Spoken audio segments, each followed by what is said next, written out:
Hello. जब हम किसी को ऑफ़र देते हैं तो हम ये एक्सपेक्ट करते हैं कि वो एक्सेप्ट कर ले। जब वो एक्सेप्ट कर लेता है तो वो एग्रीमेंट बन जाता है। यहाँ तक एग्रीमेंट ही है, क्योंकि हमने अपने लास्ट वीडियो में ये भी देख लिया था कि जब तक वो एग्रीमेंट बाय लॉ एनफोर्सेबल ना हो सेक्शन 2H के मुताबिक, तब तक वो कॉन्ट्रैक्ट नहीं है। इससे पहले का जो स्टेप है वो हमेशा एग्रीमेंट रहता है, और एग्रीमेंट भी वही जो एनफोर्स किया जा सके। यानी कि सोशल एंगेजमेंट या सोशल एग्रीमेंट नाम की कोई चीज़ कोर्ट की नज़र में नहीं है। अब कॉन्ट्रैक्ट बन गया, आप अब रिवोक करना चाहते हैं। इसका मतलब अब रेवोकेशन कैसे होगा? क्या ऑफरर की तरफ से रिवोक हो सकता है, यानी कि प्रपोजर की तरफ से? क्या प्रपोजी या ऑफरी जिसको आपने प्रपोजल दिया, क्या वो रिवोक हो सकता है? इसको हम देखेंगे 4 तरीके से। इसका मतलब हमारे पास यहाँ पे 4 मोड्स अवेलेबल है। सबसे पहला मोड तो ये कहता है बाय नोटिस।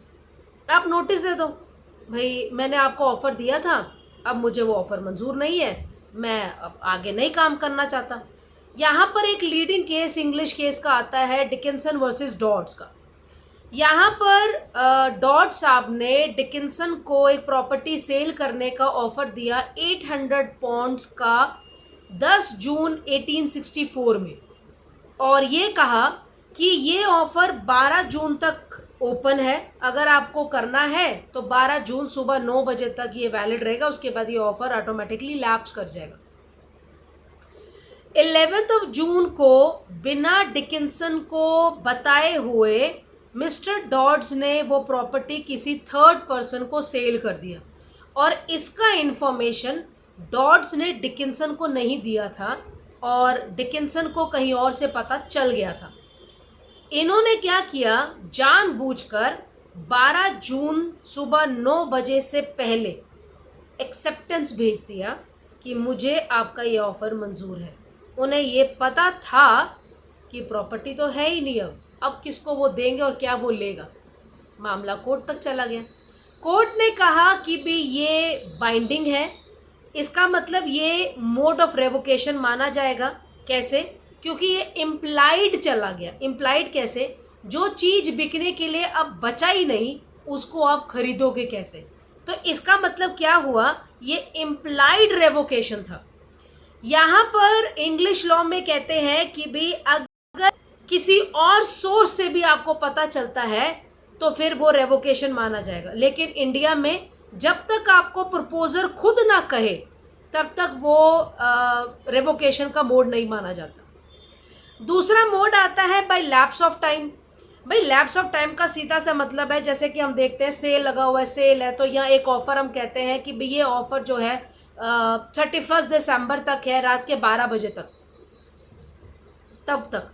इसका मतलब जैसे ही 31 दिसंबर ओवर हुआ, 12 बजे ओवर हुआ, वो जो सेल था, वो जो ऑफ़र था, वो ऑटोमेटिकली लैप्स बाय टाइम की वजह से ऑफ़र रिवोक हो जाएगा।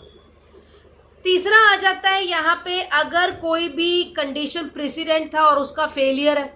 मान लो कि भी जैसे कि कहीं अगर हम कोई प्रॉपर्टी लेने जाते हैं तो प्रॉपर्टी में वो कहते हैं कि भी आपको कुछ अर्नेस्ट अमाउंट जमा करना है, तो जब तक आप अर्नेस्ट अमाउंट जमा ना करेंगे तब तक वो कॉन्ट्रैक्ट जो है कॉन्ट्रैक्ट का शेप नहीं लेता है। तो इसका मतलब क्या हुआ, आपने अर्नेस्ट अमाउंट जमा ही नहीं किया तो कंडीशन प्रेसिडेंट का फेलियर हो गया। तो जब आपने कंडीशन प्रेसिडेंट का फेलियर हो गया तो ऑटोमेटिकली आपका जो ऑफ़र था वो रिवोक हो गया। लास्टली कहता है, अब डेथ हो गई या इंसैनिटी हो गई है ऑफरर की। जब अगर डेथ ही हो गई, इंसैनिटी ही हो गया, तो अब उसमें बढ़ने के लिए और आगे मुद्दा बढ़ाने के लिए कुछ बचा ही नहीं, किसके साथ कॉन्ट्रैक्ट करूँ। ये जो चीज़ हम लोगों ने डिस्कस किया, ये हमने डिस्कस किया रेवोकेशन ऑफर का। उसी तरीके से अब क्या एक्सेप्टेंस का भी रेवोकेशन होता है? जी बिल्कुल, एक्सेप्टेंस का भी रेवोकेशन होता है। मान लीजिए प्रपोजर जो है बाउंड तभी होगा जब लेटर ऑफ एक्सेप्टेंस उसको आप पोस्ट कर दें। उसी तरीके से एक्सेप्टर बाउंड तब होगा जब लेटर ऑफ एक्सेप्टेंस प्रपोजर को पहुंच जाए, तब तक आपका बाउंडिंग नहीं रहता। और आप रेवोकेशन में नहीं जाते हैं। आज के लेक्चर में हम लोगों ने देखा कि एक कॉन्ट्रैक्ट को रिवोक कैसे किया जा सकता है। Thank you.